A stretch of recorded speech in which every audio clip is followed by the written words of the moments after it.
नमस्कार। हरी है धरती, हरा जहाँ है, हरा ये है देश हमारा। आज 5 जून है, पर्यावरण दिवस है। प्रकृति का सबसे सुंदर उपहार जो हमें आज के दिन दिया गया, पर्यावरण दिवस।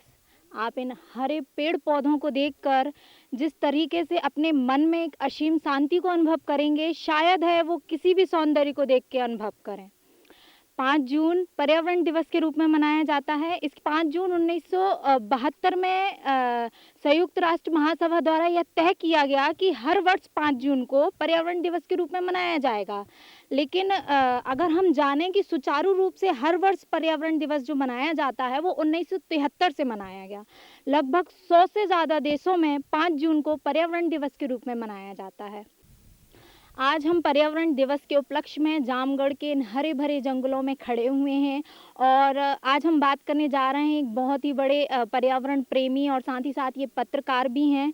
आज हम उनसे बात करेंगे और जानेंगे कि हम सभी को पर्यावरण दिवस को किस रूप में और किस तरीके से मनाना चाहिए। सर, आपका स्वागत है।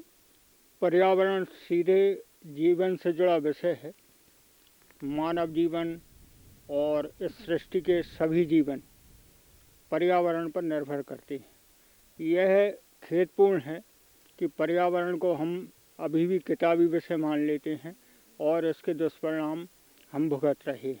अधिकांश बीमारियां पर्यावरण को हो रही क्षति के कारण ही हो रही हैं। मध्य प्रदेश में इस समय छतरपुर जिले की बक्सवाहा हीरा खदान पर्यावरणविदों के लिए चिंता का विषय बनी हुई है।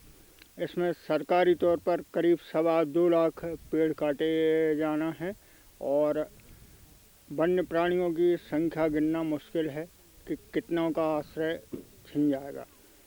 इस तरह हमें विकास और पर्यावरण दोनों में संतुलन बनाना पड़ेगा।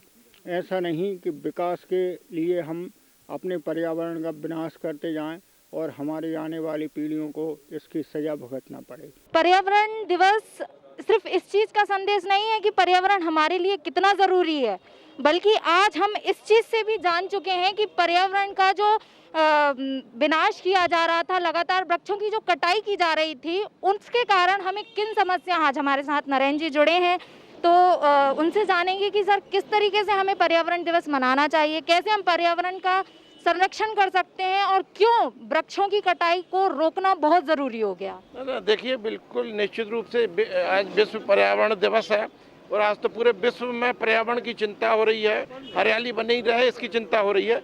लेकिन हमारी भारतीय संस्कृति में तो प्रारंभ से ही पेड़ पौधों का बड़ा महत्व बनाया गया है।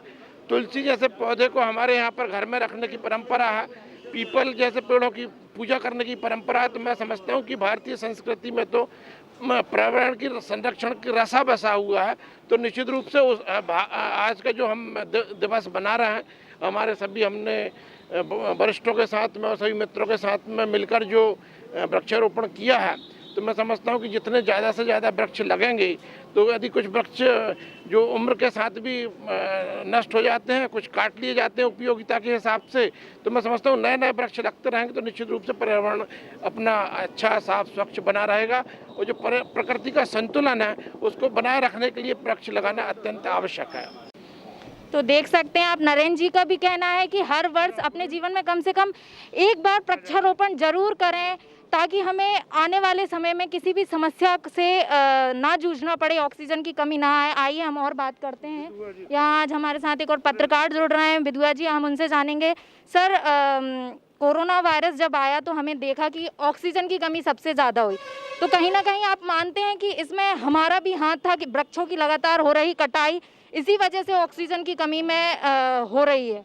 भगवान ने प्रकृति के साथ साथ सूरज की रोशनी, हवा, पानी हमें फ्री में दिया है और उसका हम महत्व नहीं समझते। कोरोना काल में ऑक्सीजन का क्या महत्व होता है, ये पहली बार लोगों को एहसास हुआ, इस देश के लोगों को एहसास हुआ कि ढूंढने पर भी जो है ऑक्सीजन नहीं मिली। और ऑक्सीजन का सबसे बड़ा स्रोत जो है वो वृक्ष है।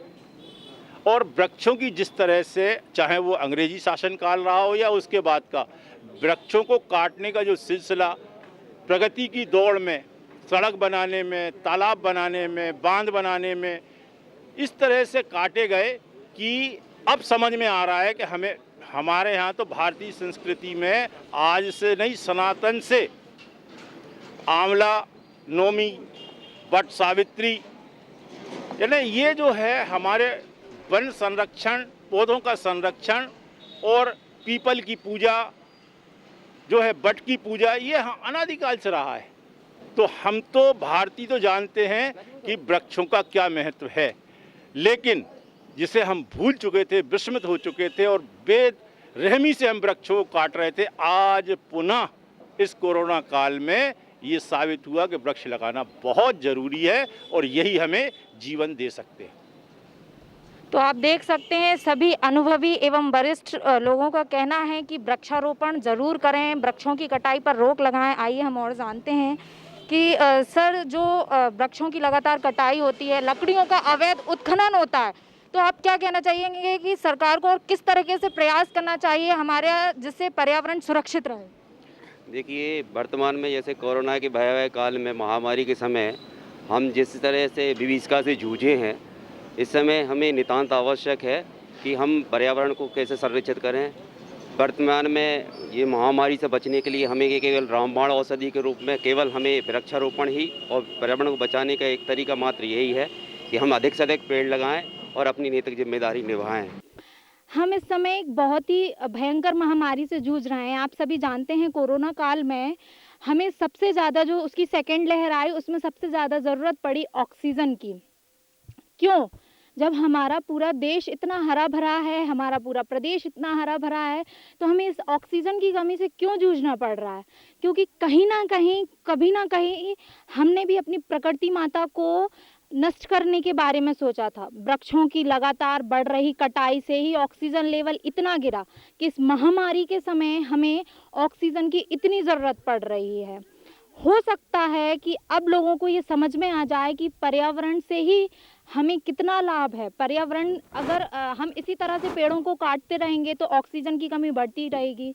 यह कोई नहीं जानता कि आने वाला समय क्या होगा, किस भयंकर महामारी से हमें फिर लड़ना। आज के दिन आप सभी अपने अपने घरों में एक प्रण ले सकते हैं, एक संकल्प ले सकते हैं कि कुछ भी हो जाए हम कभी भी वृक्षों की कटाई नहीं करेंगे, और जहाँ पे भी बेवजह वृक्षों की कटाई की जा रही है उसे रोकने का ज़रूर प्रयास करेंगे, और अपने जीवन में हर साल, हर वर्ष कम से कम एक वृक्ष ज़रूर लगाएंगे।